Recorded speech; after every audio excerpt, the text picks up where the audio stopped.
Welcome to the Gruber Morning Show. This is our EV portion. I'm Pete Gruber. Mark Schaffner, good morning and welcome everybody. This is actually take two, so we just rehearsed this a moment ago thinking we were live. So we are started to point out, are we okay, guys? I saw the screen flicker. Yep, you're good. Okay. The image behind us actually is one of the topics today, the shift in Lucid. And we'll talk about that at some length, but it looks like they're going into the parts business and licensing business. Yeah, I look forward to talking to that one. And there are lots of good topics today going on in the auto industry and the EV industry overall. We do, and I've got an image here that we can pop up. This is a couple of Japanese automakers, Nissan and Honda. And we were talking earlier about how these are family-run companies, and I'll bet you those are the family members. They probably are. Yeah, and it looks like Nissan and Honda's merger is in its death throes. It doesn't look like it's going to happen. And this particular article, the headline is Nissan is looking for a new partner as the $58 billion Honda merger is collapsing. What this is all about is Nissan has pulled the merger talks with Honda, ending plans to form the world's third largest car alliance. The deal apparently fell apart over disagreements as Honda wanted Nissan to operate as a subsidiary. Now, this sounds like ego speak to me, does it not? It really does. We were talking before the show. The Nissan family has a lot of pride in their brand and in their cars. Mm-hmm. I remember in the 70s when Nissan was first coming into the U.S., they refused to use the Nissan name because they didn't want their name associated with anything second class, and the U.S. was kind of considered second class to them. Really? So they started in the early 70s selling Datsuns. Mm-hmm. And then once the Datsun brand got big and everything, they eventually relented and decided to use their own brand. I think they miscalculated because the Datsun brand, from what I remember, was a very popular Japanese car. It was during a point in time when we had a gun held to our head with OPEC, with the oil embargo, and people were flocking to energy-efficient, ICE cars. And Datsun was a very popular brand. I remember Hemi engine cars being dumped, literally. Yeah, and then later on, 30, 40 years later, they became collectible and, extremely expensive. But nobody wanted the gas guzzlers back then. They wanted those little Japanese, high-mileage cars. Well, yeah, and Datsun had hit the market just exactly the right time. They had just gotten into the American market around 1970, 71, and were just starting to sell their cars, and they were selling them based on the idea that they were cheap and efficient. Right. Yeah. And nobody wanted cheap and efficient until the oil embargo came, and then you couldn't get a Datsun. Mm-hmm. Well, there's a little bit of a caveat in this article that says, however, the two automakers are still open to working together on EV software and battery tech. This was apparently a $60 billion tie-up to create the third largest automaker alliance in the world. And talks between these two are still going on, but this now leaves Nissan to drive its turnaround all by itself. Yeah, Nissan is, you think about it, Nissan had the Leaf. Yeah. So you had the Tesla Roadster in 2008, and I think it was 2009, the Nissan came out with the Leaf. Mm-hmm. So it's been more of a city commuter car, but you would think with that kind of advantage that Nissan had in the marketplace that they could have done something with it. Yeah, yeah. And of course, Toyota has their share of problems too. They, the Prius that came out in the late last century and early this century could have been the genesis of the EV revolution. Absolutely. But they missed that. And now their latest interest in hydrogen technology just leaves you shaking your head and, wondering, how can these giants, go so far off track? The two words I happen to think of to start with are pride and arrogance. Yeah, yeah, good point. So they say that talks between the two automakers have been complicated by growing differences, and Nissan balked as this was a departure from what was originally framed as a merger of equals. So there's your clue that this is ego-based. Yep. The numbers indicate something like this. Honda has a market value of 7.92 trillion yen. Well, you may ask how many dollars is that? That's $51.9 billion. It's more than 5 times bigger than Nissan, which is 1.44 trillion yen. I had to look that one up. That's $9.4 billion. Okay. So it's definitely smaller. But anyway, we'll have to wait to see how this evolves in Japan. We've got some comments coming in. Martin Woods from the UK, welcome. Thanks for joining us. Good afternoon, Martin. Stephen Rose from YouTube, from Boulder City, Nevada. And good morning, Stephen. Thank you guys for saying where you're coming from as well. Right. All right. Another interesting article here. Let me bring up, I think I have a picture of this. And this one made the news last week. Tesla Shanghai's mega factory officially launches operations. You can see the massive size of this plant. Now, this is in the Lingang Chinese area, and but they call it the Shanghai Mega Factory. This is Tesla's first offshore facility that is dedicated to the production of battery storage products. The other one is in Lathrop, California. Mm-hmm. Tesla's previous factories located outside the United States are Giga Berlin, and of course Mexico at some point in time when that comes up. Right. This Shanghai mega factory is capable of producing 10,000 megapacks per year, which is equal to about 40 gigawatt per hour per year.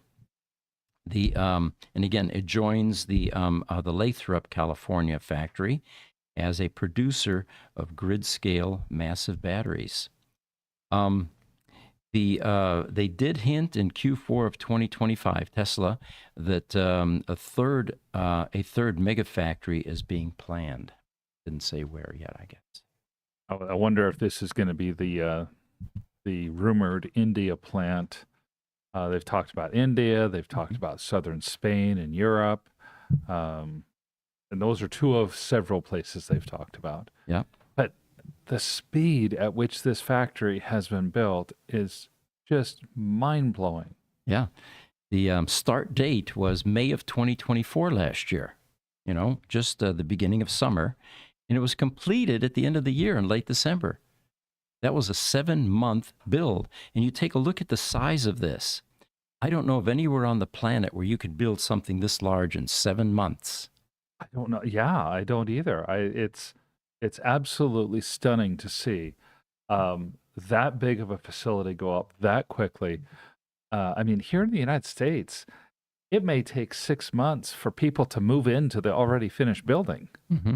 Yeah. And they're talking 7 months to build the building in total, 2 months, a month and a half to equip the building in total and move in.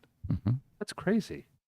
Yeah, at this rate, it looks like Tesla's success is guaranteed, and it's going to be interesting to see what other parts of the world, what kind of speed we have there.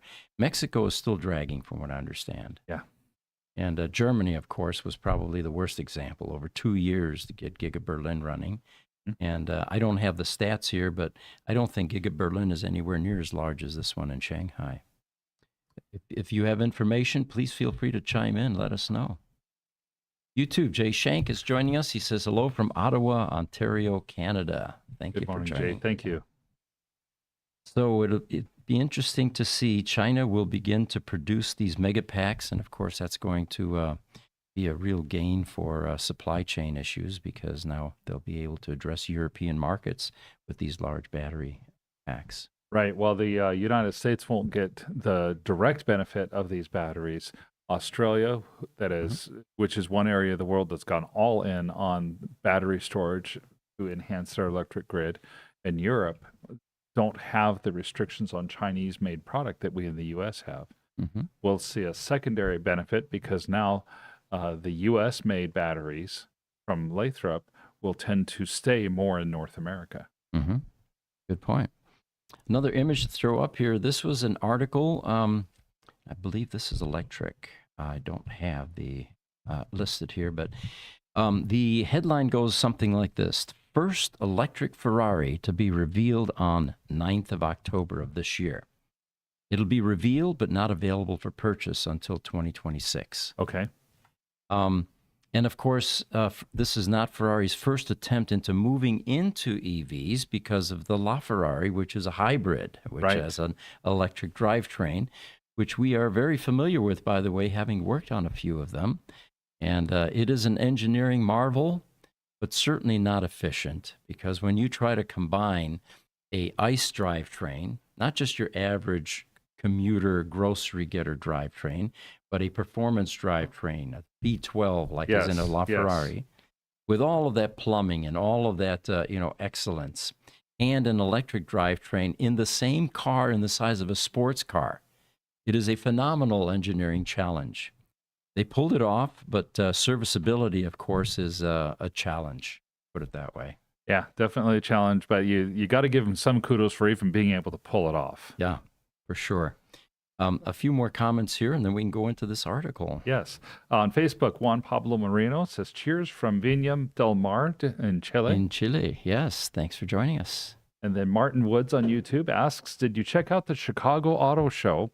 There's lots of EVs there, including Tesla, Lucid, Rivian, Polestar, among others. A lot of people enjoyed that.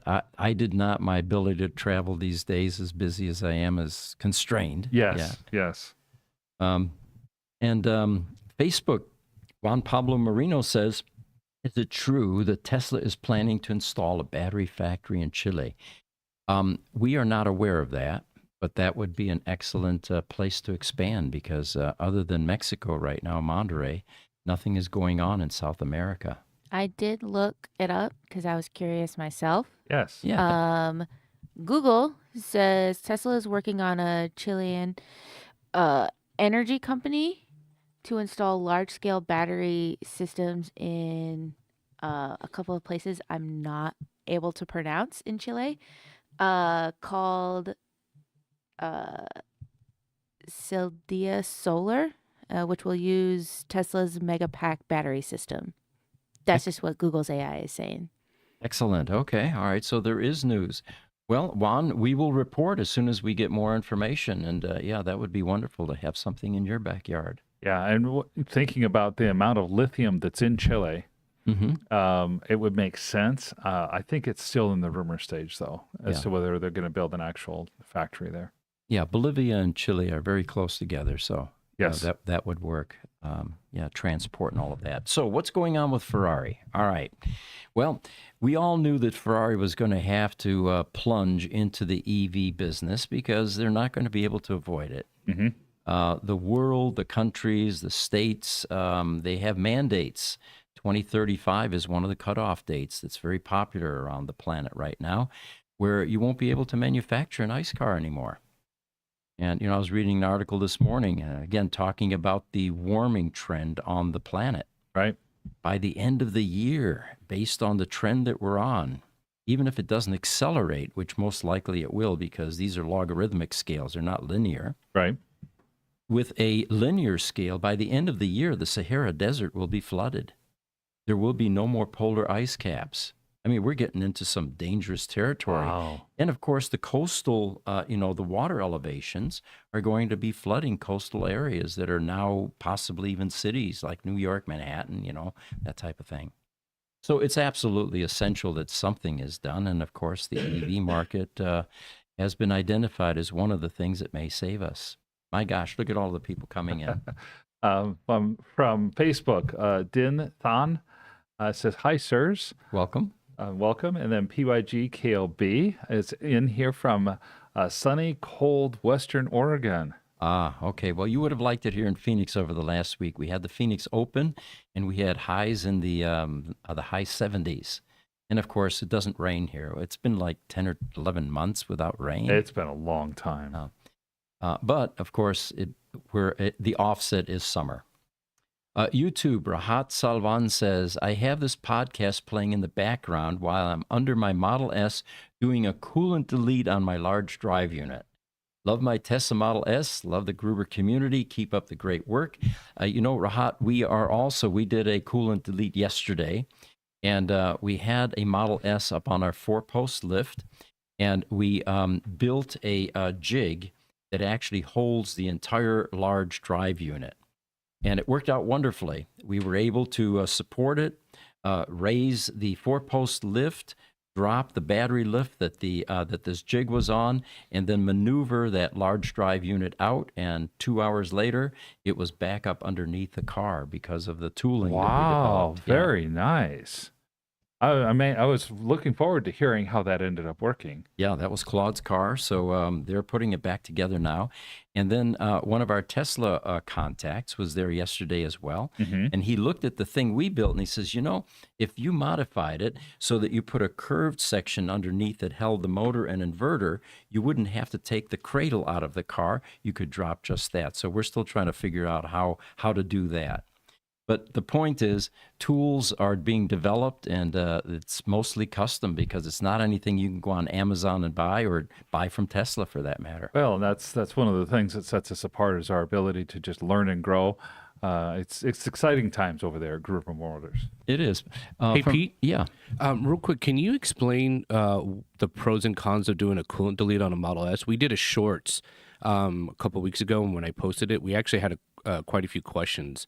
We on did, that. yes. Can you quick? Yeah. Well, the short story is there is a seal inside the unit, the inverter and the motor unit, that with age wears out, and it's internal, and there's pressurized coolant that seal is preventing from getting into the inverter. The inverter is a number of electronic boards that certainly don't like any kind of moisture or coolant. Sure. And when you get coolant ingress into that inverter, it will kill that large drive unit or that inverter. It gets very expensive, a few $1,000s, and it turns out that the thermal management works just fine even without running coolant through that particular portion of the drivetrain. So they're in the aftermarket group, they developed what's called a coolant delete, which is a bypass plate. And by mounting that, you no longer now are susceptible to any kind of coolant leaks in the inverter. Yeah, I remember we have had a number of cars early on that we were trying to figure out how to get them to run properly, and it was because there was coolant that had gotten into the drive unit. Yep. So anyway, that's the short story. Thank you, Aaron. And Cass, Juan Pablo Marino is asking, he missed the answer to the Tesla building a battery factory. Do you want to reiterate that? Yeah, for sure. So I looked it up on Google, and Google says Tesla is working on an energy company in Chile. They are going to install large-scale battery systems in a couple of different regions in Chile, and then they're going to call it Celda Solar, and it's going to use the Megapack battery system. Okay. All right. Okay. Excellent. And so now they're not talking about anything being built there though, just the solar systems.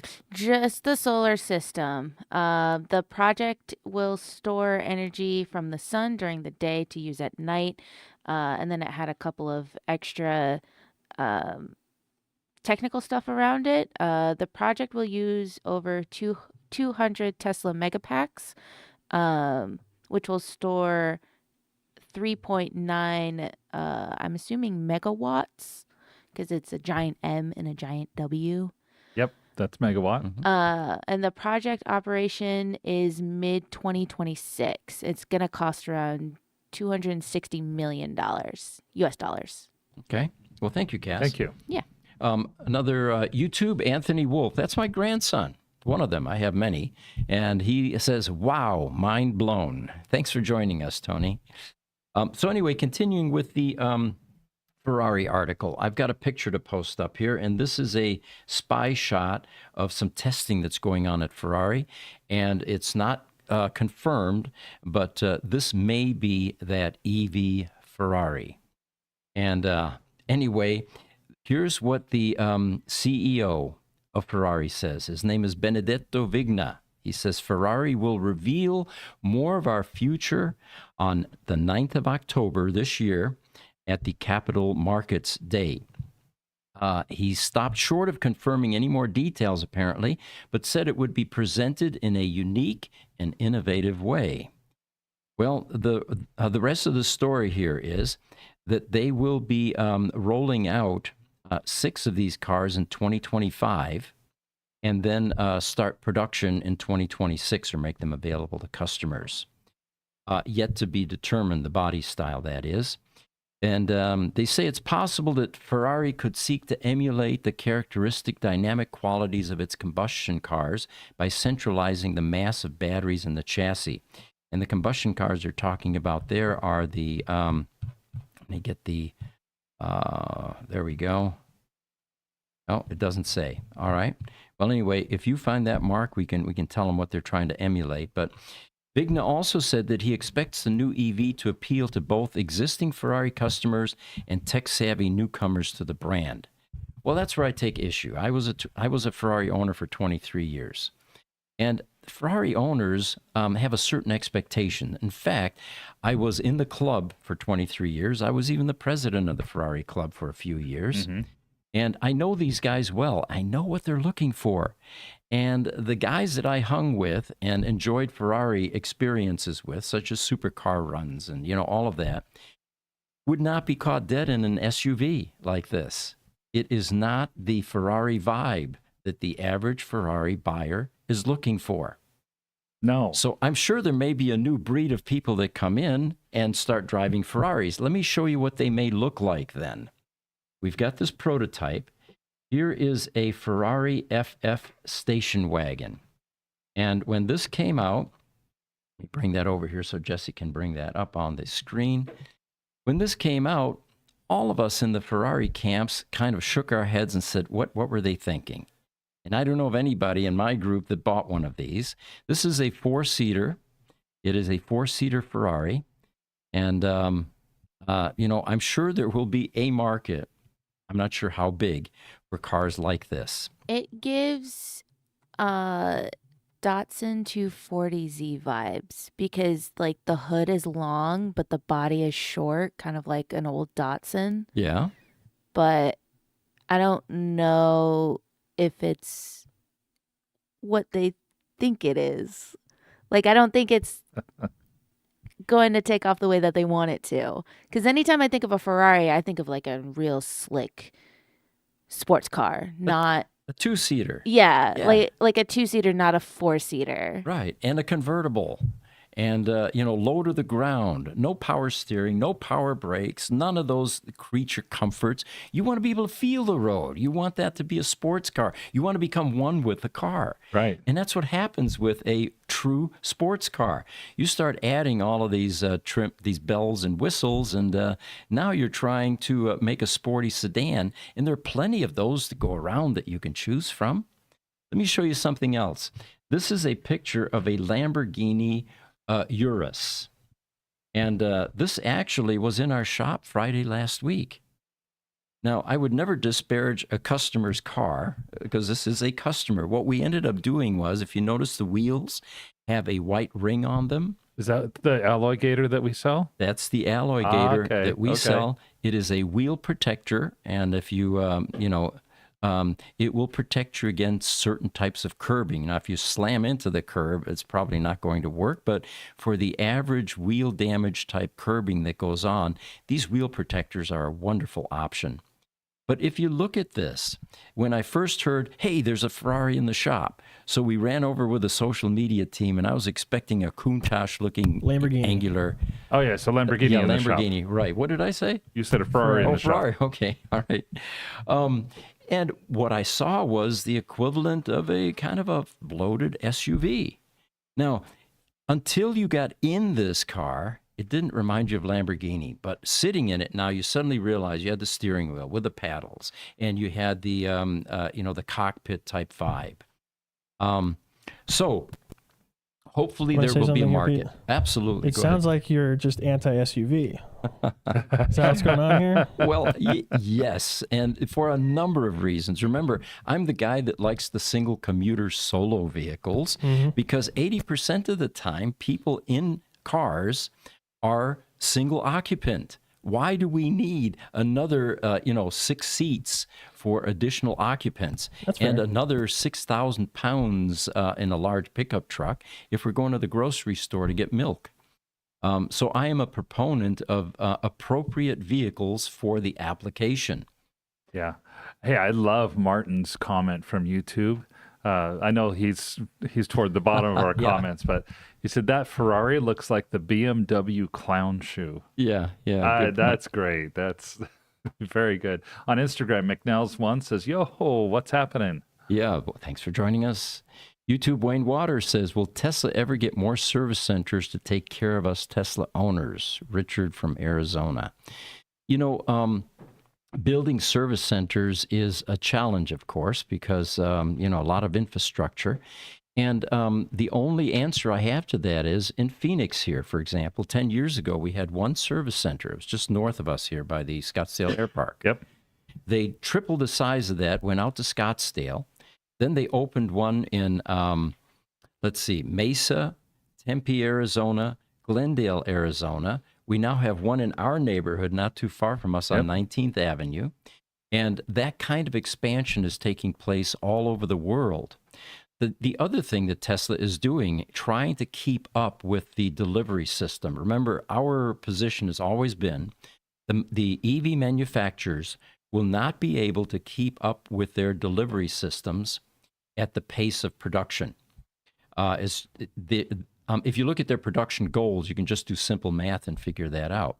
They're going to have to outsource to companies like us that have EV experience, give us the tools, the training, and even sell us the equipment in order to make sure that service delivery is 100%. And some of the biggest complaints that you get from the EV manufacturers or customers of the EV type products is that the service is not up to par with what they're used to in the ICE world, where you have a mature service delivery system. Lots of dealers all over the U.S., lots of independent shops, because it's been around for many, many decades. Well, I mean, if you think about it, look at, I'll just use Ford for an example, pull it out of the air. There are probably somewhere between 15 and 20 Ford dealerships just here in the Phoenix metro area. Mm-hmm. And there are a couple of thousand independent service shops in the Phoenix metro area that are all able to work on Fords. Mm-hmm. That's what Tesla is trying to compete against. And they've got a car that has a noticeable market share now in the U.S. market, where they've got, by the end of this year, somewhere between 30 and 40,000 cars a month coming off a warranty. So they've got, You've got a challenge. 3 million cars on the road, 4 million cars on the road right now. I'm sorry, 5 service centers here in the Phoenix metro area is a tenth of what they need. Mm-hmm. And what is occurring, of course, is common during any kind of disruption. Yeah. And that's what we're seeing. The independent shops, for example, the reason there aren't more is because it's a specialized skill that doesn't exist yet. Yes. To the levels that you need in order to provide an alternative to the factory OEM maintenance. But the short answer is yes, Tesla is continuously working on it, adding new service centers, providing even training. We're hearing at corporate that people are flying back all the time, even for their legacy cars, a Tesla Roadster. Yes. On Facebook, Dintron said the project is great. And then PYGKLB, he says, I was in Tucson 2 weeks ago and encountered rain and snow. I think maybe you were in Tucson, Mexico or something. We missed that. Yeah, here. We missed it here in Phoenix. Yeah. Luke Bauman says, good morning from YouTube. And Easy EV in YouTube says, I drove past one of those Lamborghini SUVs in Bellevue, Washington, with a gunmetal finish. And the word that came to mind was brutto. It's German for gross, in case you didn't know. Yes. Schrecklich would be another one, frightening. So there you have it. The rest of this article about the Ferrari is price. They've suggested that the EV will be priced from $500,000 and claim that a second electric model is already under development. Vigna, the CEO of Ferrari, claimed or called these reports a surprise and declined to confirm any of those details when confronted, of course. He says the way we define the price of a car is 1 month before we launch it. They're probably doing a cost analysis just before. All right, let's see if there's anything else here. It was the Maserati Levante bodywork that we saw in that earlier test mule or clone that we saw on the track there. All right, our next topic here is electric truck maker Nikola nears bankruptcy is the headline. And I checked the stock this morning. Apparently, it's down 99% from it, or 99, from its peak. And this morning it was at 47 cents when I checked a couple hours ago. And you mentioned it's a bit higher now. Yeah, as of this moment, it's up 16% to 58 cents a share. In investment circles, they have something called a dead cat bounce. It's the whole idea that if a cat is thrown off a roof and it dies when it hits, it'll actually bounce a little bit before it's totally dead. That's what most of the investment professionals are saying of this particular bounce in share price.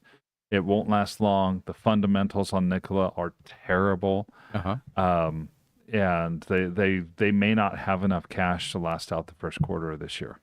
Amazing. Okay. Well, I mean, it's sad in many ways because, again, any EV that can make it to market, especially in a field like, large transport, large semis like this, is definitely needed. It is a Phoenix, Arizona-based company, and they are working with Pillsbury Winthrop, which is a law firm, that to explore options for either a sale or restructuring the company in bankruptcy. So they're trying to stay alive. They're also struggling to raise funds and help the cash balance, which apparently they're losing hundreds of thousands of dollars for every unit sold at this point. Yeah, they, you and I have seen kind of the story fairly close up because Nikola being based right here in Phoenix, and it really got started when they towed one of the Nikola semis up to the top of a hill and then let it coast downhill and led people to believe that it was running under its own power. Yeah. And, we seem to be the catalyst for EV production manufacturing. There was the shuttle company that went out of business about 3 years ago or so. Yep. We ended up going to auction and buying some of their assets, power supplies, for example. Any of these EV type foreclosures are of interest to us because we're growing and we need this kind of infrastructure.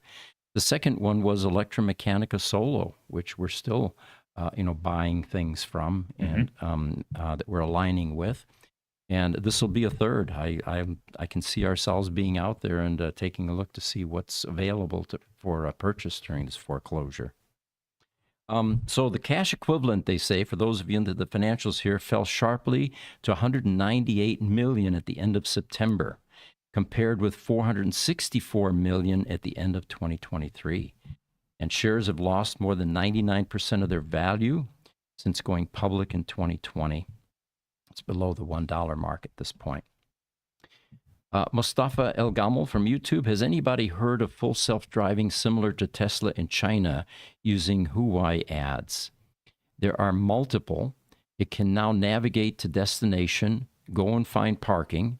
One of them caters to China, where it pushes itself into a lane, reviewed by, from Kyle Connor, the YouTuber with Out of Spec. To me personally, China is amazing. They exceed expectations continuously. Yeah. And they seem to be a sleeping giant up until a few decades ago. Yeah. And it's considering the difficulties that Tesla has had and how aggressive Elon has pushed them forward on full self-driving, on automation. The difference between 98 and 99% there may be huge. So I'm not going to read too much into the China developments yet. Hmm. We'll just have to see. Yeah. Facebook, Gary Pugmire says, I have not tuned in for a few months. No sunglasses? Is this Gruber? we have promised a video as to why the glasses were important for the first 3.5 years of our social media evolution. It is coming, but yes, you're right. We're not doing the sunglasses at this point in time. Yes. Then on YouTube, Garage Beccarati said, what killed that company, referring to Nikola, Yeah. is corruption. Yeah. And sometimes it's not as much corruption as it is freewheeling spending. Spending like drunken sailors is one of the phrases. Yes. You know, you get all of this cash infused into the company. I remember that Nikola, we were all shaking our heads, wasn't even producing vehicles yet, but they were building a 40,000 square foot gym for the employees. And I thought, guys, it's putting the cart before the horse. Yeah. Let's build these amenities after we've got a product, after we've taken care of our debt, and we're profitable. And then let's share some of that. But in the meantime, a gym was not the priority before they were pushing out the semi trucks. Well, and they've had some significant problems. They had the 4 trucks that caught fire spontaneously. Yeah. They've moved from a battery electric vehicle technology to hydrogen fuel cell technology. That's a completely different engineering technology. It seems like these zigs and zags, when you're trying to drive to an end goal, usually a straight line is the quickest way to get there. And with all these zigs and zags that they've had, it's been very, very difficult. Yeah. All right, so the headliner, we're going to get to that now. The Lucid, the background behind us there, and it's AI generated, by the way. It did a pretty good job. If you notice, it spelled everything correctly on this image, which is still a challenge for AI. Yes, it is. So the article here starts, Lucid aims to be a 20% car company and 80% tech supplier. And this is according to the CEO, Pete Rawlinson, which appears to be a shift. We thought all along that they were serious about building the Lucid Air and the Sapphire and the Gravity now. But it looks like they're planning their future to be parts and licensing and a car company still, but certainly that would dominate. He says they see cars as only a small fraction of the electric vehicle startup's future business. Quoting, he said, I'd love to be 20-80, 20% doing cars and 80% licensing. This was according to Inside EVs in an interview that he did with Bloomberg in San Francisco. He said, because the vision I have for Lucid is, just as there's an Intel chip inside your laptop, there's a Lucid inside Honda and Toyota. Wouldn't that be nice, though? That would be nice, actually. He said Intel rode the personal computing revolution by supplying processors to the electronics companies like IBM and Apple. Not much different than NVIDIA supplying GPUs to the AI companies and AI data centers. Exactly. So anyway, Rawlinson thinks that Lucid could play a similar role for EVs by selling its EV powertrains to the world's car manufacturers. He didn't specify a timeline for when this ratio would begin to kick in, all of the licensing deals. But he said the big reason for Lucid selling cars at all is to market its underlying technology. So they're pretty proud of that. We've talked in the past about Lucid being an engineering company, and it seems like this would fit better with the idea of their strength is their engineering.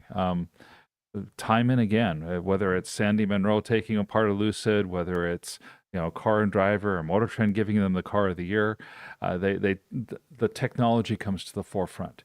Mm-hmm. It's getting to where it's pretty widely recognized in the industry that Lucid has the best tech. Right. And so I'm intrigued by this to see how it will come. I think we got a glimpse of it with the Aston Martin deal from a couple of years ago. Correct. Now, for those of you that are disappointed that Lucid may not continue to make cars, that isn't the case. They're saying they are targeting 1 million cars per year by the early 2030s. It's a ways away. Mm-hmm. And currently, the production run in 2024 at least was 9,000 cars. So they've got a ways to go to reach 1 million. Yeah. Let's see if there's anything else here. The first model, which is the Air Sedan, hit the scene in 2021. It was the first EV able to drive over 500 miles on a full battery, with actually 520 miles of range. It went over 100 miles more than any Tesla can do right now. And the top of the line Air Sapphire, that's an expensive car, by the way. I think it's still over $200K. Yeah. Yeah. But the Air Sapphire makes 1,234 horsepower, and it hits 0 to 60 in under 2 seconds, but still manages to get an EPA estimated 427 miles per charge. I'm sure that Elon was not happy when he saw one of his competitors come up with specs that were similar to what he was advertising for the second-gen Roadster in a grocery getter, nonetheless.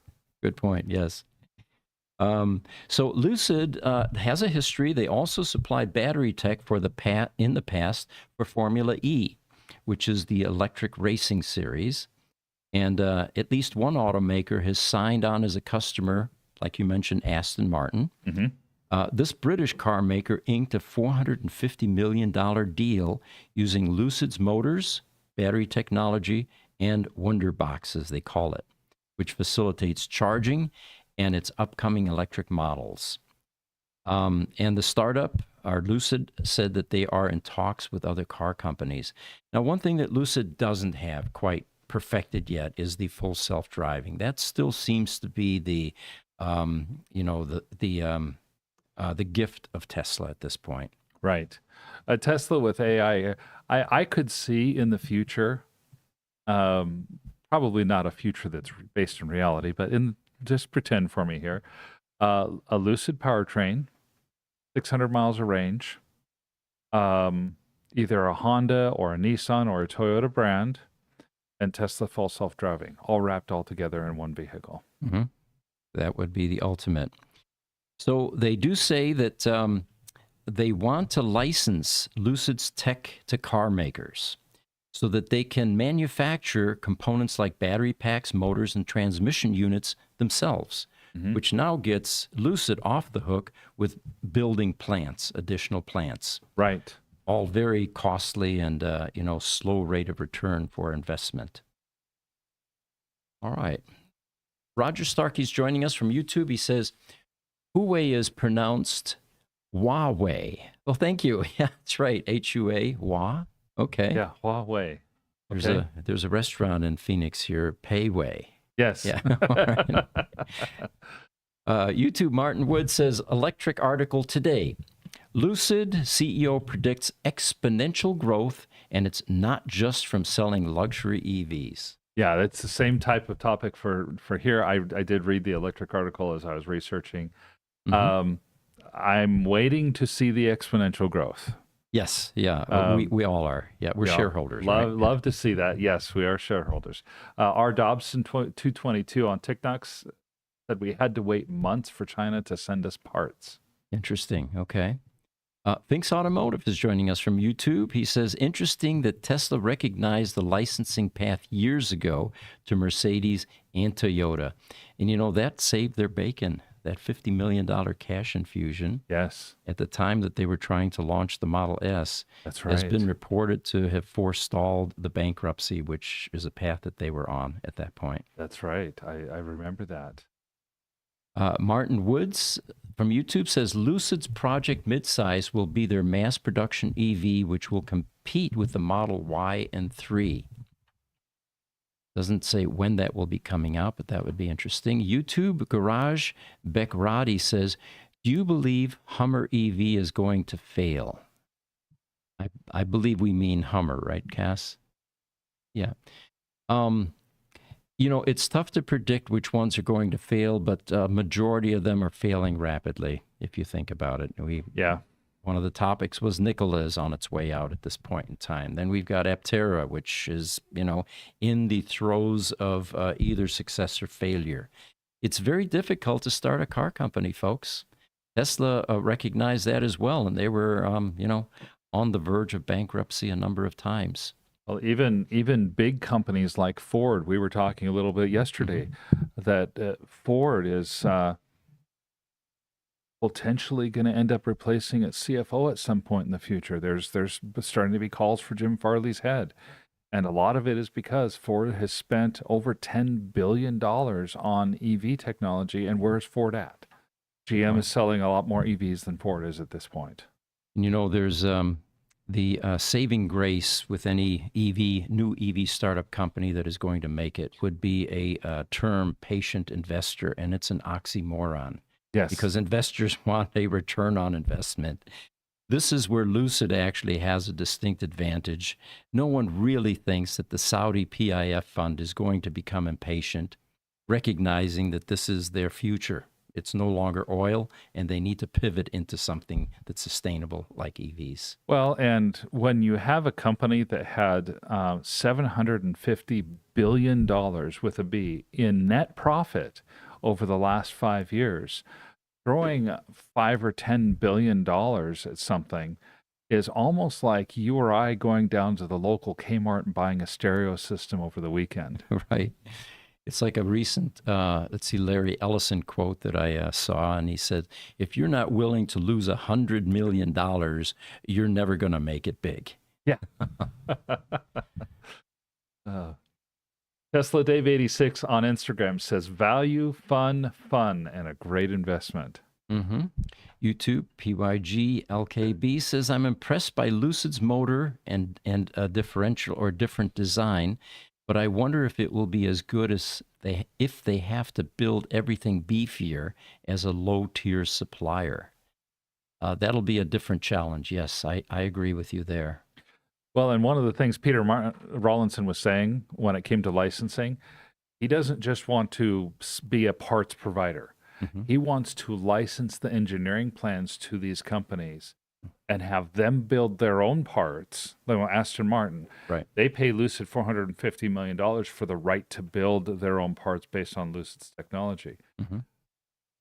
Then that means Lucid, by definition, isn't losing money because they're not spending the money to build the parts. They're just getting the royalties in. Yeah. It seems like a wise strategy.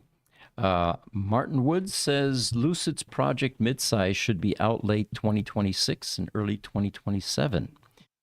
Right. And then from TikTok, we've got Blue Dog joining us. He said, Ford doesn't make cars, only SUVs and trucks. That's where they messed up. Mustangs. They have Mustangs. That's the only car they have. Thank you, Cass. Well, and the Mustang EV is an embarrassment to Mustang owners. So, yeah, good point. All right, I think we're wrapping up here. And one final news item here is Australia is preparing to start the world's biggest renewable energy project, which will feature 60 million solar panels. I think that sounds like a large number until we looked at what it would take to provide power by blanketing the Sahara Desert with solar panels. yes. And that quantity was staggering. Yeah, I think that was something around 10 billion solar panels or something like that. Yeah. Still, 60 million, that's a big number. That's a lot of space. Well, thank you for joining us. Next week, we're going to have 2 separate podcasts. One of them will be the Roadster podcast, Monday at 11 o'clock, where we are going to honor the 3 Tesla employees that lost their lives in a plane crash 15 years ago. Next week, Monday, will be the 15-year anniversary of that. And what we're doing now is we are getting stories and testimonials from some of the people that worked at Tesla at that time, including Elon, who has not responded yet.